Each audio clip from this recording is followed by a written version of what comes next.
A very good morning, everyone. Welcome to our channel, Rajendra Law Academy, and we are going to discuss the daily Hindu news analysis. And we are going to take up the important news article जो हमारे exam के perspective से important हैं.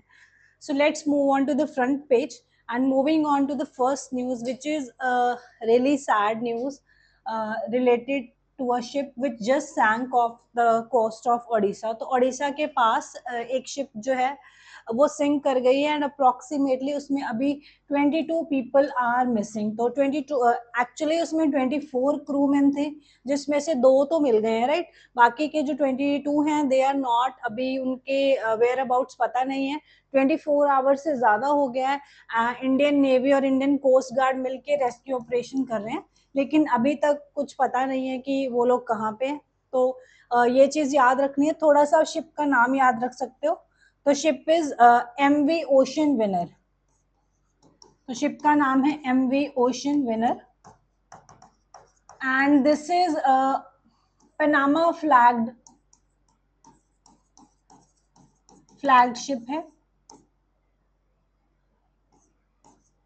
And इसमें जो majority crew members हैं they are Chinese. So 20 were from China, 3 from Myanmar and 1 from Bangladesh. And ये ship कहाँ से जा रही थी? It started from the Paradip port. Paradip port कहाँ पे है? लोकेशन भी याद रख लेना, ओडिशा में है, right. And it was taking I think iron का इसमें कार्गो था. सो ये थोड़ी सी सैड न्यूज है जो आपने याद रखनी है. Okay, moving on to the second news. US MOU best way out of the war, says Iran president. तो बेसिकली क्या है, as we are seeing from the last couple of months की यूएस और ईरान का crisis is going on. And अभी क्या है, missile attacks तो रुके हैं लेकिन अभी कोई सॉल्यूशन टू द वॉर नहीं निकला है. तो दोनों कंट्रीज ही एक्चुअली परेशान है. जब भी वॉर होता है इट इज नॉट समथिंग कि कोई कंट्री उसको एंजॉय कर रहा होता है, because economy is are always suffering in the war. So this is what the Iran ka president is also saying this thing, that in the investments during this period has are coming in the stalled phase, and nearly 6 months into the war Iran's economy is suffering under sanctions and the US blockade. So they are saying कि US के काफी सारे sanctions लगे हुए हैं, blockade लगा हुआ है, तो हमारी economy suffer तो कर रही है, right. So the president is worried and is showing concerns also, but अभी तक कोई way out नहीं निकल रहा है. एक वे आउट हो सकता था जो अभी उससे भी कुछ हुआ नहीं है. तो बेसिकली क्या है, एक एमओयू साइन हुआ था जिसके बारे में ये न्यूज है.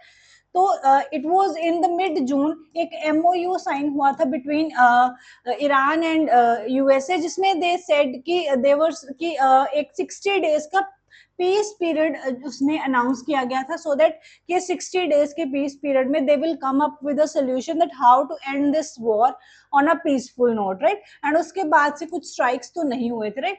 बट अभी क्या है, ये 60 डेज का पीरियड खत्म हो गया है, राइट. उसको भी 2 दिन हो गए खत्म हुए को. लेकिन इन 60 डेज में as we have all seen सारी डेवलपमेंट्स हम फॉलो कर रहे हैं, बट कोई भी सोल्यूशन इस वॉर का नहीं निकल पाया. तो that is why the president is concerned about the economy of Iran.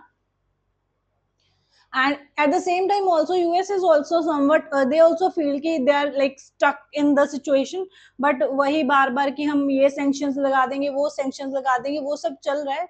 But this is not something जो एक long term solution है. Long term solution it comes from deliberations and diplomacy, and peace is always the long term solution, as we all know, right. So moving on to the next news. So it is saying that Congress flags an abnormal 10-day delay in the Lok Sabha prorogation, right. तो basically क्या है इसमें तो ये थोड़ी सी एक allegation लगा रही है Congress on the Bharatiya Janata party, saying that कि जब लोकसभा प्रोरोगेट हो गई थी तो 10 दिन तक आपने डिले क्यों किया. जब सॉरी लोकसभा क्या है उसको सेशन एंड हो गया था, राइट. तो देन व्हाई 10 डेज का गैप क्यों लिया गया, इतना लंबा नॉर्मल गैप क्यों लिया गया to declare the Lok Sabha session prorogate, right. तो उस चीज के बारे में ये न्यूज है. But what I want to talk is about the parliamentary functionings, that how the parliamentary functions. So parliament कैसे फंक्शन करता है, तो जब सेशन स्टार्ट होता है राइट, वो कैसे होता है, सेशन के बीच में जो ब्रेक्स होती हैं वो कैसे होती है, और सेशन एंड कैसे होता है, ये actually I wanted to discuss through this news, तो इसको थोड़ा सा हम डिस्कस करते हैं। बेसिकली व्हेनेवर सेशन स्टार्ट होता है राइट,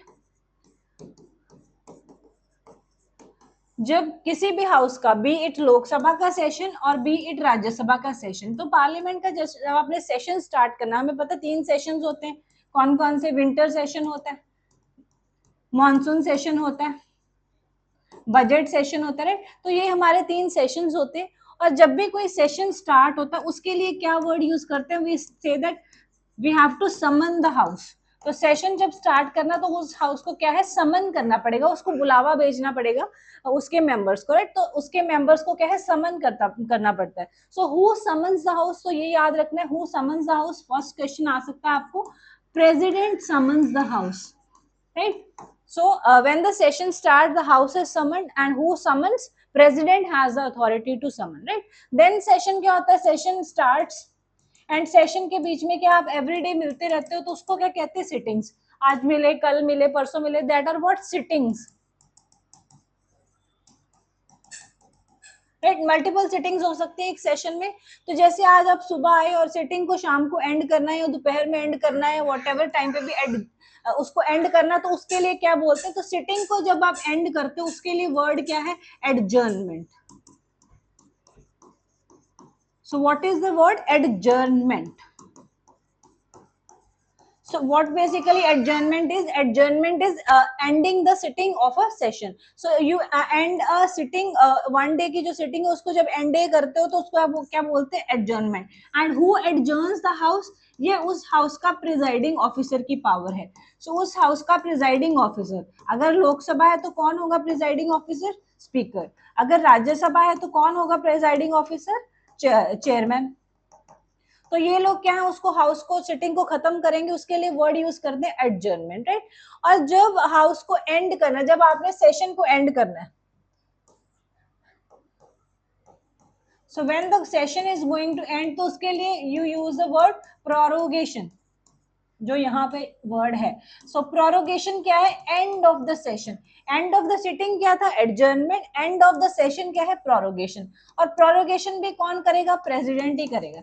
समन भी कौन करेगा, प्रेसिडेंट करेगा। बीच में जो सिटिंग्स के लिए आप मिल रहे हो उसको एडजर्न कौन करेगा, उस हाउस का presiding officer. So I hope this is clear.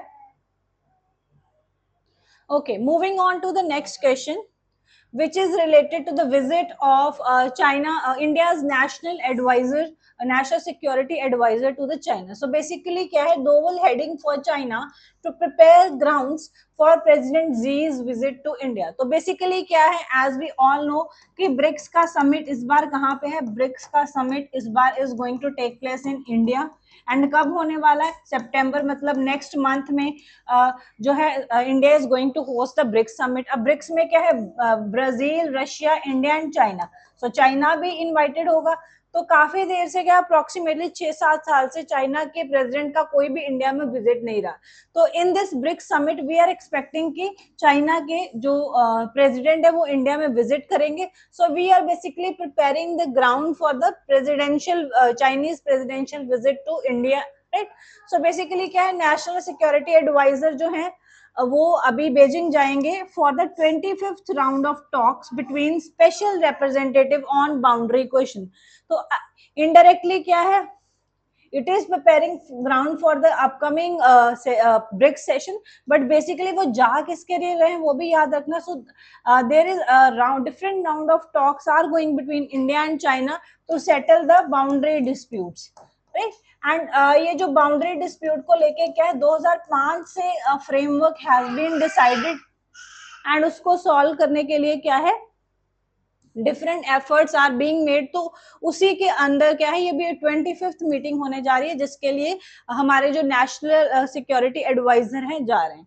अच्छा, कमेंट सेक्शन में एक आंसर बताना, रिसेंटली हमारे जो नेशनल सिक्योरिटी एडवाइजर है इनको एक बहुत इंपॉर्टेंट अवार्ड मिला है। तो आपने कमेंट सेक्शन में बताना है इनको रिसेंटली कौन सा इंपॉर्टेंट अवार्ड मिला है for the contribution, for his contribution for the country's safety and security. इस चीज की इनकी जो कंट्रीब्यूशन है देश के लिए, इनके लिए इनको एक अवार्ड मिला। कौन सा मिला, हमने कुछ दिन पहले ही करंट अफेयर्स में डिस्कस करा था, इवन क्विज की क्लास में क्वेश्चन भी था, तो आपने मुझे कमेंट सेक्शन में बताना है। Okay, moving on to the next news.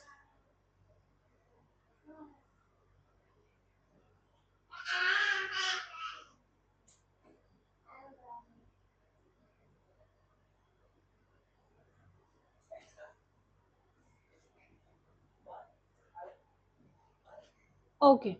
So next is news is related to the women reservation bill. So help operationalize women reservation bill. Smriti Irani to Rahul. So she is basically addressing Mr. Rahul Gandhi ki Congress should like give the support to the government in implementing the and in making operationalize the women reservation bill. तो what is women reservation bill अगर आपको याद हो तो जिसको नारी शक्ति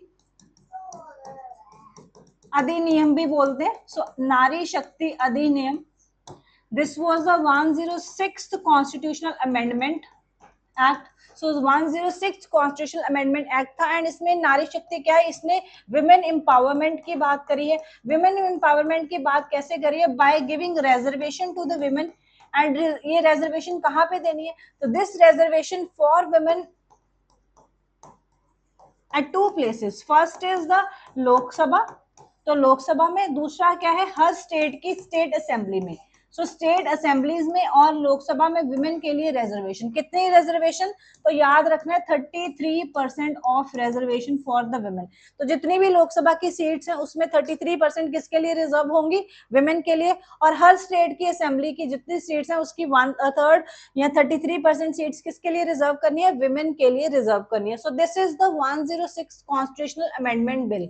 अभी क्या है, दिस बिल पास तो हो गया but why it is not implemented, क्योंकि इसमें कंडीशनल क्लॉज है कि ये कंडीशनल क्लॉज क्या कहता है कि इसको क्या है, once the census is done and उसके बाद में डिलिमिटेशन कमीशन बैठेगा, सीट्स की बाउंड्री फिर से रीड्रॉ होगी, ओनली देन क्या है ये जो एक्ट है ये इम्प्लीमेंट होगा। That is why this act is not being implemented. तो डिलिमिटेशन बिल पास नहीं हो रहा, राइट, तो उसकी वजह से क्या है, बाउंड्रीज की रीड्रॉइंग नहीं हो रही, तो एक्ट इम्प्लीमेंट भी नहीं हो पा रहा। तो that is why the Smriti Irani is asking Rahul Gandhi ji की अच्छा डिलिमिटेशन बिल पास होने दीजिए so that women reservation bill भी इम्प्लीमेंट हो पाए, राइट। बट अभी क्या है, what is the opposition saying, opposition saying कि why are you linking the women reservation with the delimitation bill, why not implement it from the upcoming 2029 के आप election से उसको implement कर दो, don't limit it with the increasing seats of Lok Sabha, तो आप उस पर फोकस मत करो। so this is what the opposition and government are now having a conflict at. okay, so moving on to the next news article which is related to the recent जो H1N1 influenza virus के कारण बहुत सारे लोग effect हो रहे, right. तो what is the ICMR, what is ICMR, Indian council of medical research. तो बेसिकली ये क्या कह रहे हैं, बहुत सारे रूमर्स ये फैल रहे थे कि ये जो H1N1 इन्फ्लुएंजा वायरस का जो केसेस मिल रहे हैं, this is some new virus is coming और इन्फेक्ट कर रहा है, और जो हमारी प्रेजेंट वैक्सीन है दे आर नॉट सफिशिएंट। तो उसके ऊपर क्लैरिटी देते हुए, रूमर्स को खत्म करते हुए, Indian council of medical research ने बोला है दैट ये जो इन्फ्लुएंजा वायरस है H1N1 वायरस, ये जो भी लोगों को इफेक्ट कर रहा है, ये वही स्ट्रेन है जो ऑलरेडी एग्जिस्टिंग है, कोई नया स्ट्रेन नहीं है। और ऐसा कुछ नहीं है कि जो वैक्सीन है उसके लिए सफिशिएंट नहीं है, vaccine are sufficient and there is no new virus which is no new strain which is affecting the people, so there is nothing to be panicked about। तो ये याद रखना। अच्छा, इतना ये जरूर याद रखना, H1N1 is the influenza A, right. तो ये आपने याद रखना है, थोड़ा सा कभी कभी पूछ लेते हैं। Okay, so this is something what the Prime Minister is saying. So Prime Minister call upon the space startups to make India a talent hub. तो बेसिकली क्या है, इंडिया के जो प्राइवेट सेक्टर को basically the prime minister is addressing and saying that कि हमें एक ऐसा इकोसिस्टम बनाना चाहिए जहां पे क्या है, we are creating a situation India as a talent hub निकल के आ जाए और हम एक ऐसा सिचुएशन बना ले, India should become a space economy, we should attract the global talent, global companies and investments, and लोगों को लगे कि यस स्पेस जो टेक्नोलॉजी वाला जो है ये this is also a career जो एग्जिस्ट कर सकता है, right? So this is something the prime minister was saying, and he was addressing the CEOs and founders of the space startups during the when they were celebrating this Chandrayaan 3 का landing day को celebrate कर रहे थे, तो वहां पे event पे he has said this, तो ये आपने थोड़ा सा याद रखना है। अच्छा, कमेंट सेक्शन में बताना when is national science day celebrated. National science day कब होता है? ओके और इस साल के नेशनल साइंस डे का थीम क्या था? ये दोनों चीजें कमेंट सेक्शन में आपने मुझे बतानी है। Okay, moving on to the next news article which is related to the environment. So Supreme Court committee pulls up Assam government for inaction over the mining activity near Kaziranga. तो याद रखनी पहले बात, काजीरंगा नेशनल पार्क कहाँ पे है? So Kaziranga national park is where, so it is related situated in Assam. So Assam में situated है Kaziranga national park, and this is famous for what? तो ये भी याद रख लेना, this is famous for one horn rhino. ये वन हॉर्न राइनो का यहाँ पे क्या है, मैक्सिमम पॉपुलेशन मिलता है, तो बेसिकली हम कह सकते हैं ये वन हॉर्न राइनो का एक फेवरेट हैबिटेट है, राइट? तो अभी क्या है, काजीरंगा नेशनल पार्क के आसपास क्या है, बहुत सारी माइनिंग हो रही थी, तो सुप्रीम कोर्ट ने बोला था इसको एड्रेस करो, माइनिंग रोको, क्योंकि व्हाटसोएवर एरिया, अगर कोई नेशनल पार्क है उसके आसपास का area is eco sensitive zone, और वहां पे क्या है, माइनिंग जैसी एक्टिविटीज, कंस्ट्रक्शन जैसी एक्टिविटीज जो क्या है ecological character of the area को डिस्टर्ब कर सकते हैं, वो सारी एक्टिविटीज अलाउड नहीं होती है। So that is why mining यहाँ पे क्या हो जाएगी, इलीगल हो जाएगी, but the government is not taking any action. तो that is why this thing was in news की सुप्रीम कोर्ट कमेटी जो उन्होंने बनाई थी इस चीज को देखने के लिए, it is also asking the government that you are not taking the appropriate steps to address the issue. So this thing was in news, तो आपने लोकेशन याद रखनी है, जस्ट अ सेकेंड। सो क्या है, Kaziranga national park. So where is Kaziranga national park? So Kaziranga national park is in Assam. This was important.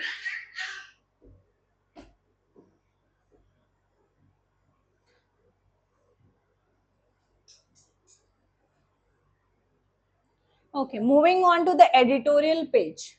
So the first editorial is related to a recent judgment which supreme court के 9 जजेस bench के द्वारा आई गई है, जिसमें उन्होंने जो इंडस्ट्रीज की डेफिनेशन थी,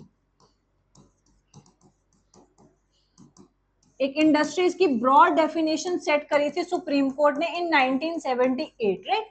एंड ये जो डेफिनेशन थी दैट वाज वेरी ब्रॉड, और इसमें एक इंडस्ट्रीज की डेफिनेशन के लिए क्या दिया गया था, ट्रिपल टेस्ट दिया गया था कि टू डिफाइन कि कोई चीज को आप इंडस्ट्री, कोई सेटअप को आप इंडस्ट्री बोलोगे कि नहीं, अगर वो ट्रिपल सेटअप पे, ट्रिपल टेस्ट पे पास होती है तो that would become as industry. तो ट्रिपल टेस्ट क्या कहता था कि एक तो वहां पे क्या है, सिस्टमेटिक एक्टिविटी होनी चाहिए, there should be what, systematic activity होनी चाहिए, then there should be employer employee relationship जैसा सिस्टम होना चाहिए, right? and third क्या है, there should be production of goods और सर्विसेज, कि अगर जो एक्टिविटी है उस एक्टिविटी से कुछ ना कुछ क्या है, यहाँ तो कोई प्रोडक्ट बन रहा है तो यहाँ कोई सर्विस बन रही है, राइट? तो अगर ये तीनों ट्रिपल टेस्ट पे कोई ऑर्गेनाइजेशन पूरी निकलती है तो उसको हम क्या बोलेंगे, इंडस्ट्रीज, और उसको क्या है, जितने भी इंडस्ट्रियल एक्ट्स हैं वो सब फॉलो करने पड़ेंगे, राइट? तो इससे क्या था, इंडस्ट्रियल एक्ट्स फॉलो करना, they were coming under the huge number of industries came, number of organisation came under the definition of industry, और इससे क्या हुआ, वर्कर्स को बहुत सारी क्या है, प्रोटेक्शन मिली, because when the worker is working in private sector तो खतरा रहता है कि वहां पे उसको क्या, सोशल सिक्योरिटी बेनिफिट्स मिलेंगे क्या वो जब रिटायर होगा उसको पेंशन, ग्रेचुटी, या उसको क्या ओवर टाइम अगर वो काम कर रहा है तो उसके क्या है, उसके वेजेस का क्या सिस्टम है, उसमें क्या उसको अलाउंसेस मिल रहे हैं, क्या उसको फिक्स्ड हॉलीडेज है, अभी क्या मैटरनिटी बेनिफिट्स मिलेंगे विमेन को या नहीं। तो बहुत सारी ऐसी चीजें हैं जो सोशल सिक्योरिटी के अंडर आती है और जब वर्कर्स की प्रोटेक्शन के लिए वो एग्जिस्ट करती है, लेकिन वो तभी एप्लीकेबल है when you fall under the definition of industries. तो बेसिकली 1978 में सुप्रीम कोर्ट ने ये ट्रिपल टेस्ट वाला फॉर्मूला देके ये जो डेफिनेशन थी इंडस्ट्रीज की इसको काफी ब्रॉड कर दिया, राइट। एंड ये केस भी याद रखना है, कौन सा बहुत बार न्यूज में, तो याद रखना है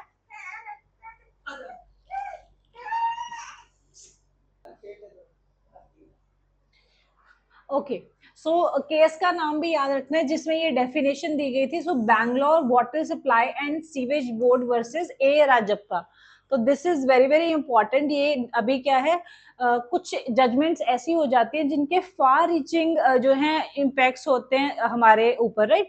तो वो पेपर के एग्जाम के पर्सपेक्टिव से बहुत इंपॉर्टेंट हो जाते हैं। तो ये एक ऐसा केस है जो एक ऐसी जजमेंट है जो हो गई है जिसका आपके एग्जाम के अगर पर्सपेक्टिव से देखें तो ह्यूज स्कोप है और क्वेश्चन पूछने का। तो ये आपने याद रखना है।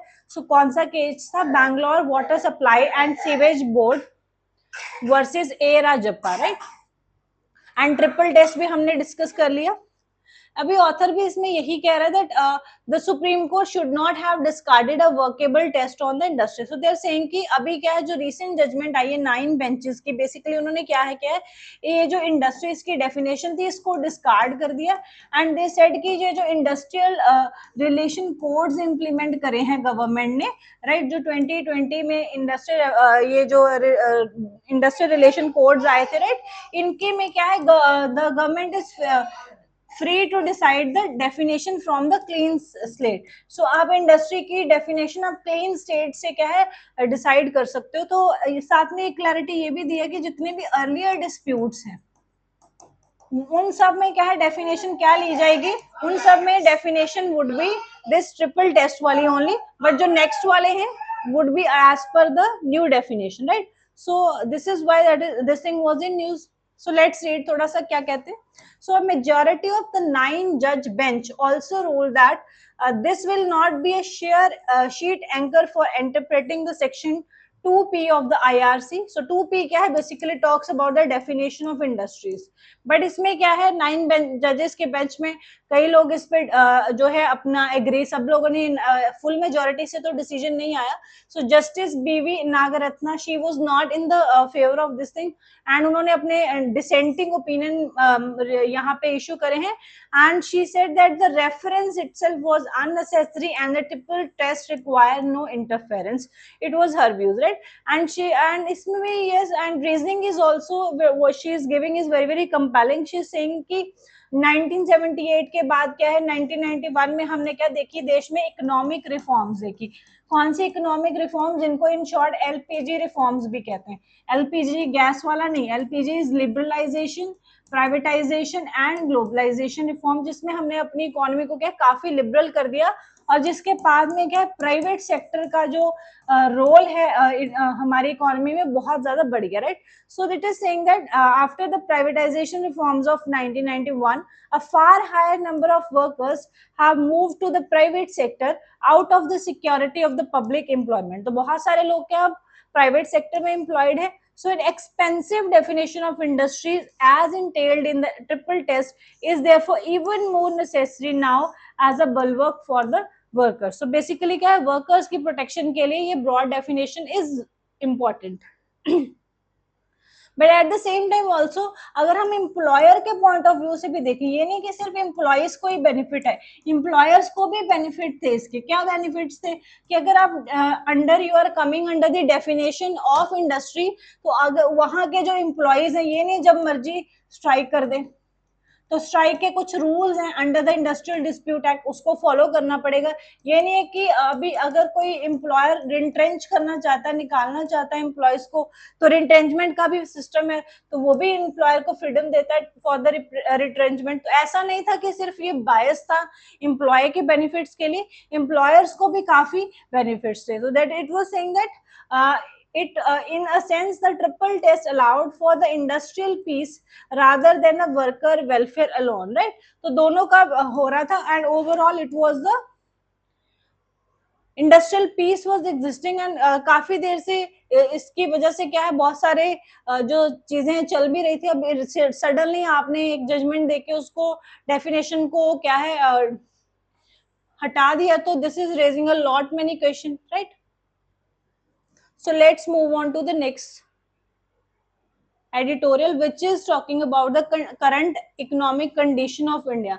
So it is saying that the Indian economy looks set for tough times ahead. So basically क्या है, अब ये कोई भविष्यवाणी नहीं है कि अच्छा आगे भी इकोनॉमी में टाइम्स टफ रहेंगे. This is basically based on data. So data analysis करके क्या है, ऑथर इज सेइंग कि टफ टाइम्स अभी और आने वाले हैं इकोनॉमी के लिए. क्यों? Because what the data is saying, it is saying the index of core industries. हमने भी कुछ दिन पहले देखा था, इंडेक्स ऑफ कोर इंडस्ट्रीज में क्या है, इंडिया की परफॉर्मेंस पुअर हुई है, और इंडेक्स ऑफ जो कोर इंडस्ट्रीज है वो डिक्रीज हुआ है, एंड डिक्रीज होके ये 5.4 हो गया, राइट? 5.4% हो गया जुलाई में. जून में कितना था? 6% था, तो जो उससे भी कम हो रहा है, राइट? सो एवरी मंथ क्या है, इसमें कॉन्ट्रेक्शन आ रही है इंडेक्स ऑफ कोर इंडस्ट्रीज में.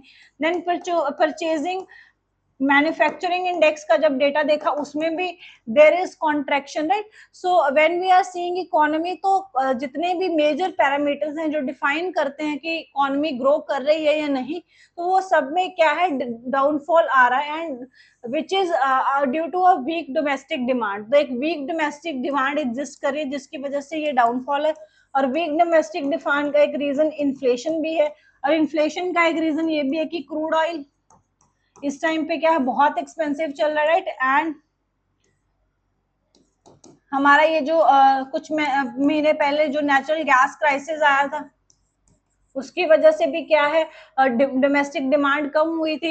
एंड इवन ऑल्सो हमारी जो डोमेस्टिक क्रूड ऑयल और नेचुरल गैस की जो डिमांड तो बढ़ रही है, लेकिन क्या है, इनके हम इनकी डिमांड डोमेस्टिकली मीट नहीं कर पा रहे, तो हम इसको क्या इम्पोर्ट्स कर रहे हैं.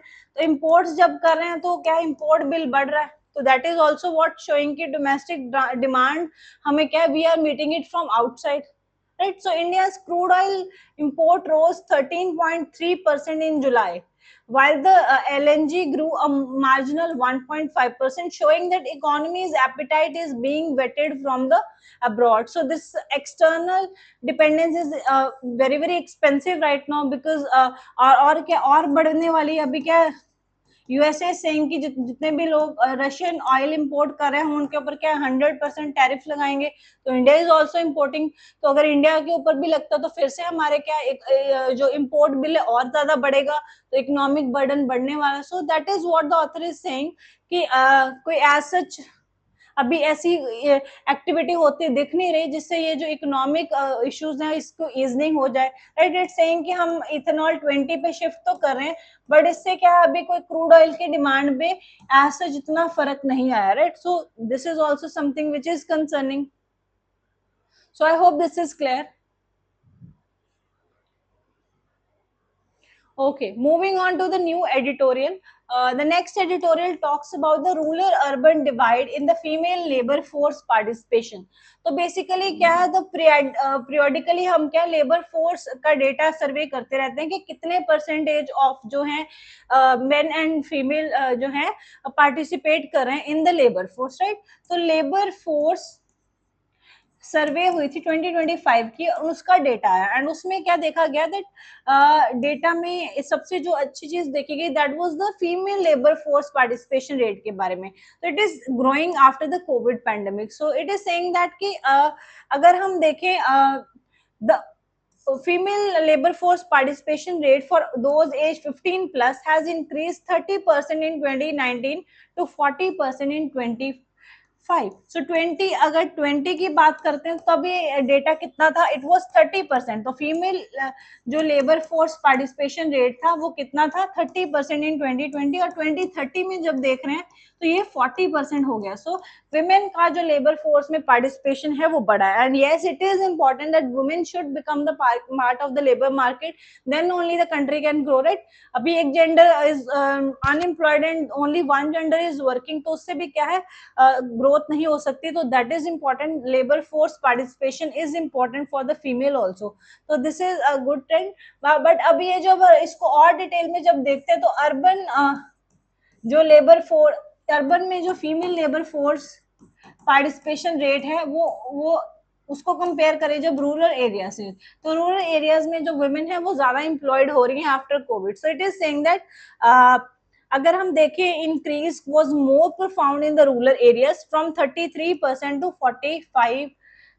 45.9%, तो रूरल एरिया में 45.9% women are working when compared to the urban. So urban sector में 27.7% female are working. So why this difference is existing? So one of the important reason is that in villages and in the rural area, women there is a concept of feminization of agriculture. तो feminisation of agriculture हम देख रहे हैं।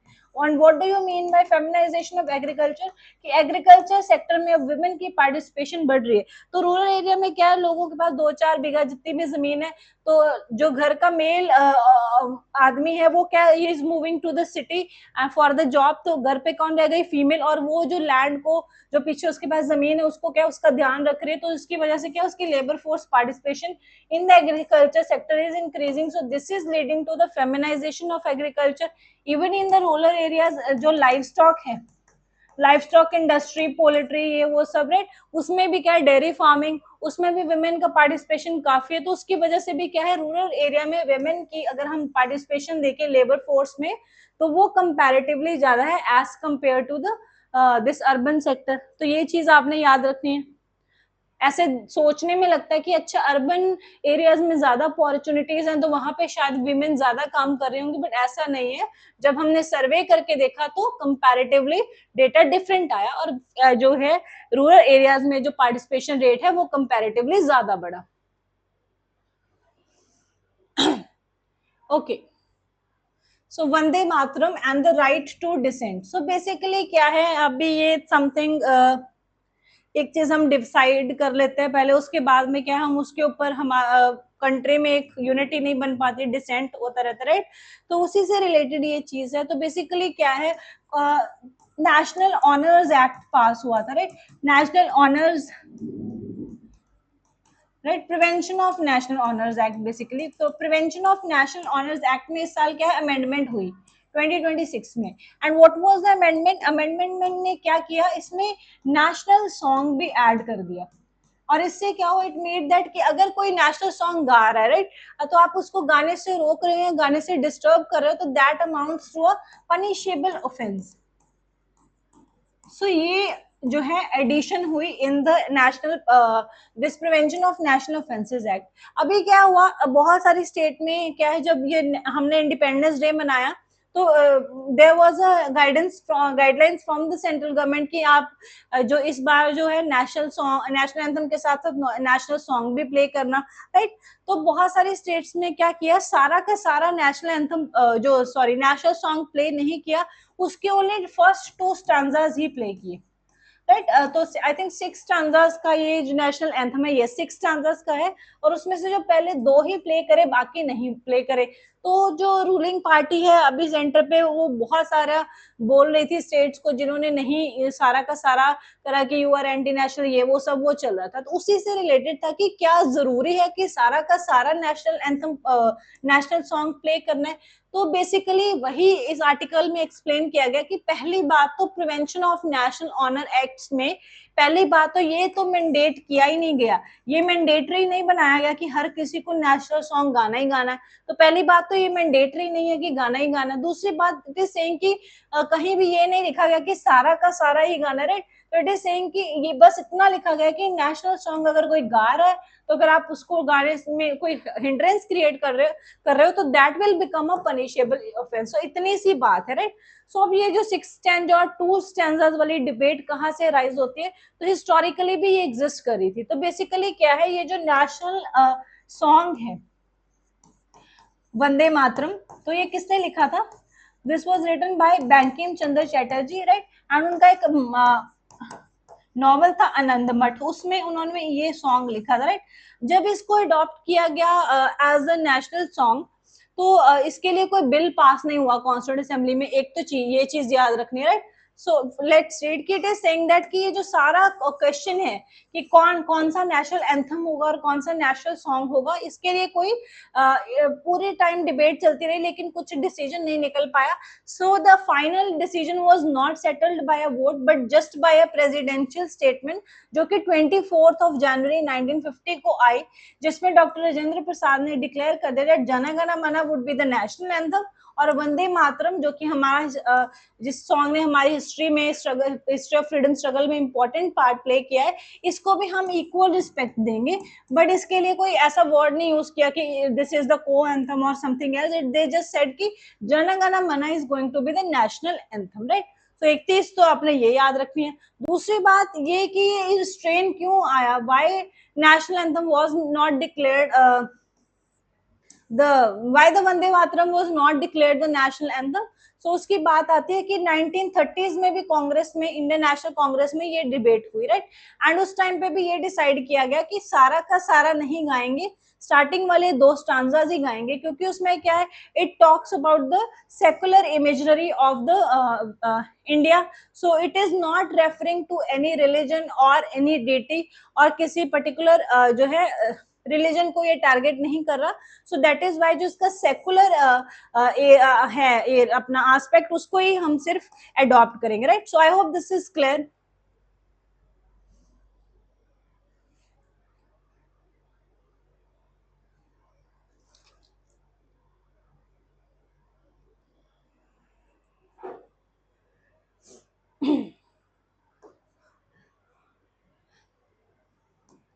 सो ये जो अभी हमने amendment की भी बात करी, व्हाट द अमेंडमेंट से, so prevention of honours insult to the national honours amendment bill 2026, ये भी क्या कहता है। So this basically it substitutes section 3 of the act with a provision that punishes 2 things। so 2 चीजों के लिए आपको क्या पनिश करेगा। First is relation to the both national anthem and national song, intentionally preventing their singing and causing disturbance to an assembly engaged in singing them। तो क्या है, 2 चीजों की ही पनिशमेंट है। एक तो अगर कोई जो है आप कोई गा रहा है तो आप उसको अनइंटेंशनली रोक रहे हो कि वो ना गाए, या अगर कोई ग्रुप गा रहा है तो आप उसको क्या है डिस्टरबेंस कॉज कर रहे हो, उसको गाने नहीं दे रहे हो। तो इन दोनों चीजों के लिए ही पनिशमेंट मिलेगा। एंड पनिशमेंट क्या है, up to 3 years of imprisonment है, फाइन है, या बोथ है। और इन केस कोई रिपीटेड ऑफेंडर है तो उसके लिए क्या है, मैंडेटरी मिनिमम 1 year, राइट, का इम्प्रिजनमेंट है in case of the repeated offender. So basically सिर्फ इतना ही है, ये कुछ नहीं लिखा कि इतना स्टैंजा गाना है, सारा गाना है, या आपने गाना ही गाना है, ऐसा कुछ नहीं। अगर कोई गा रहा है आप उसको डिस्टर्ब करें, उसके लिए पनिशमेंट, राइट। तो ये चीज इंपॉर्टेंट है। So it is saying that no way does the amendment act says that which stanza of the Vande Mataram must be sung, or that all the 6 stanzas must be sung, or the law's protection to apply, right। So the statute does not prescribe a mandatory version of the song at all। So it does not even compel singing in the first place by anyone or any stanza। So basically तो ये तो ना ही आपको compulsion कर रहा है कि गाना ही गाना है, दूसरा ये कोई भी ऐसी कंपल्शन नहीं लगा रहा कि कितने स्टैंडर्स लगाने हैं या कैसे गाना है, वो सब नहीं है। अगर कोई गा रहा है सिर्फ उसको डिस्टर्बेंस नहीं करना, राइट। और ये पहली बार नहीं है कि इसके रिलेटेड जो क्वेश्चंस राइज हुए, पहले भी राइज हुआ है। एंड ये जजमेंट आपने याद रखनी है, in the Bijoy in एमेन्यूल and others versus state of Kerala 1986, वहां में भी ये डिसाइड हुआ था that there should be a collision between the compelled patriotic rituals and freedom of conscience। for example अभी जो ये जो कुछ स्टैंजास हैं वंदे मातरम के, वो क्या है, रिलीजियस इन नेचर है, राइट। तो आपको under the right to freedom of religion you have under article 25 आपको राइट है टू राइट ऑफ कॉन्शियंस, कि आप जो रिलीजन प्रोफेस करते हो आप उसी को प्रोफेस करो, राइट। सो आपकी जो फ्रीडम ऑफ कंसाइंस है वो आपको is ensured and that is a fundamental right, और आपको कंपेल नहीं किया जा सकता किसी भी ऐसा चीज को गाने के लिए जो आपकी रिलीजियस फ्रीडम के अगेंस्ट, राइट। तो उसी बात की जो है जजमेंट इन दिस केस भी जो है कंसर्न्ड हाई कोर्ट ने दी थी, right. So I hope this is clear that there is no legal obligation as such existing कि आपने वंदे मातरम सॉन्ग गाना है, राइट? सिर्फ लीगल ऑब्लिगेशन किस चीज की एग्जिस्ट कर रही है कि अगर कोई गा रहा है तो आप उसको डिस्टर्ब नहीं कर सकते, right?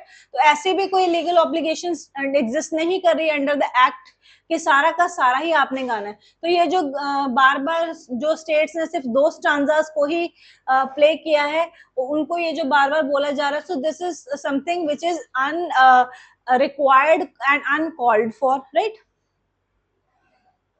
So I hope the whole thing is clear.